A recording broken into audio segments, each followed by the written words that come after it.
notice any kind of changes in Dad before and after he went to Vietnam? Oh, yes. Oh, yes. Yeah. When he came back, he was, well, he was a little difficult to deal with, to handle. I almost had the feeling he didn't want to be home, that he was kind of in another world.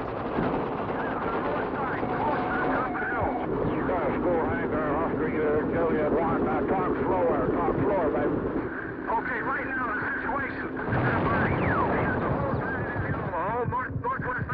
How do you think your experience in Vietnam affected you coming home? Pretty bad. I had a rough time adjusting. I had to get a lot of help from the doctors and things to adjust me. This one there? Yeah. That's an old one, but it's still used. It's Tegretol. What was the other one? Tegretol? Wellbutrin is the red one. Is the red one. Risperdal is white. Right. Tegretol is pink. And Zocor is the large pink one. And Wellbutrin is the large red one. Right. So that's 5. That's 13 a day, I think. Oh. These are all from the VA. Manic depression is what they call it. The doctor who diagnosed you with post-traumatic stress, what was his name? Dr. Donalds, I think it was the first one.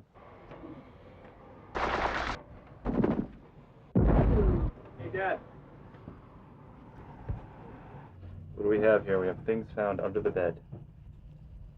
Baseball bats. Mall handle. Oh, this is a good one. That goes back to the old days. Then you can always whack someone with that Kissinger book. A weapon right there. And what's this? Cavalry of weaponry. Ask not. I shall not seek, Ask not. and I will not accept Ask not. the nomination of my party for another term as your president. When you came back from Vietnam, were you able to tell your war stories? No, I didn't say a thing. I didn't tell anything. When did you start talking about Vietnam? When did you start talking about your war stories, or feel like you were able to talk about your experiences? Oh, when I wrote them down for you, I think. Oh, that was quite a few years after I got back. When did I get back? I got back in 67. Well, it was 67, 77, 87, 97. And when did you first see combat in Vietnam? When I was ambushed. I was supposed to be going to Tan Can on a tour, which the Vietnamese invited us to go on a tour of Tan Can. And I went up to Tan Can and I saw the American advisors, and they said, you shouldn't really be coming on a tour up here because there's a lot of VC right in the area. So we got in our Jeeps and we went back to the aerodrome, and we really got ambushed bad. Well, there was elephant grass there, and I charged through the elephant grass, which was stupid. Well, now I think it's stupid. But we went jumping through that, and we found some VC that was shot in the legs, and they turned out to be women. Well, I was angry at them, but still they were the VC, so I couldn't. I was just weird that we'd be fighting women.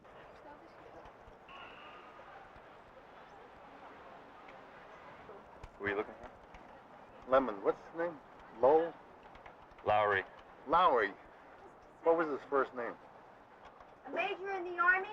Yes. Richard Homer? Yeah. Yeah, Richard Homer. Maryland? Right.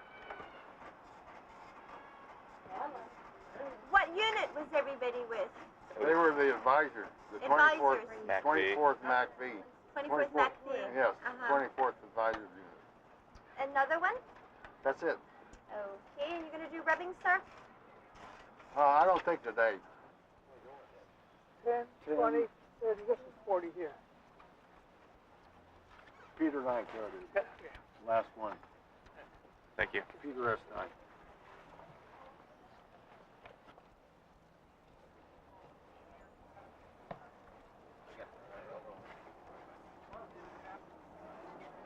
Right.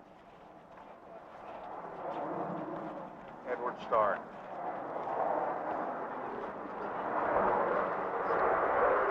That's Distance. 103, okay. That's 100. Yeah. Oh, okay. What's his name? Edward Star. Starr. Yeah. Oh, they're right there. Right. There's Richard Loring. And there's Edward Star. There's Edward Starr. Okay, right in the corner. So Richard Loring was right at the same. Do you know the circumstances of their death? Yeah, the same day. 24 Special Tactical Zone was the Central Highland. And these were two advisors that were with Doc Peck, which is a little town outside of Pontoon. So they were the senior advisor, and, well, they were senior and the assistant advisor. Yeah, I see a major and a captain. Yes, that's right. Pretty high. So, Well, having been directly affected by the whole situation, I would say, yeah, of course, it was much different for us because we had a reality grasp on what was going on, and it affected us. I think a lot of people in the country were affected by the war. I think many, perhaps the majority, were of course not affected by it, or let's say only superficially affected. Ultimately, as you well know, it destroyed a lot of people, destroyed a lot of families.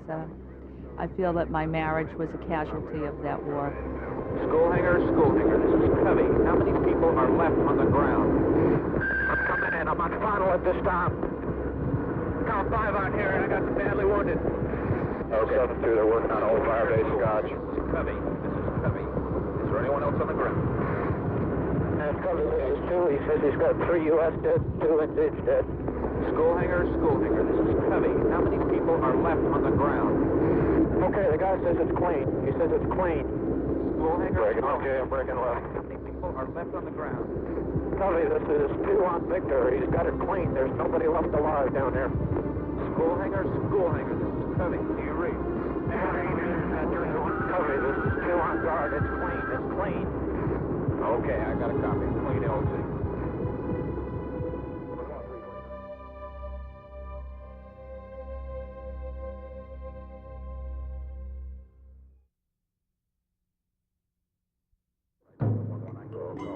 I'm right up there, please, now, if you'd like.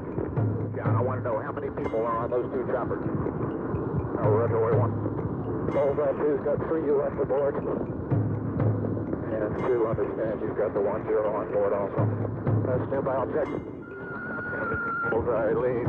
I got 7 on board, 1 straw hat, definitely dead, 1 whiskey that this might be, and I got quite a few wounded. Okay, I understand that 7 and 3 is 10, is that correct? I got 7. Covey, Bullseye 2. Bullseye 2, Covey, go. Roger, the man in here says 10 dead. I got the 1 aboard. Okay, and 2, you've got 3 packs, right? Roger.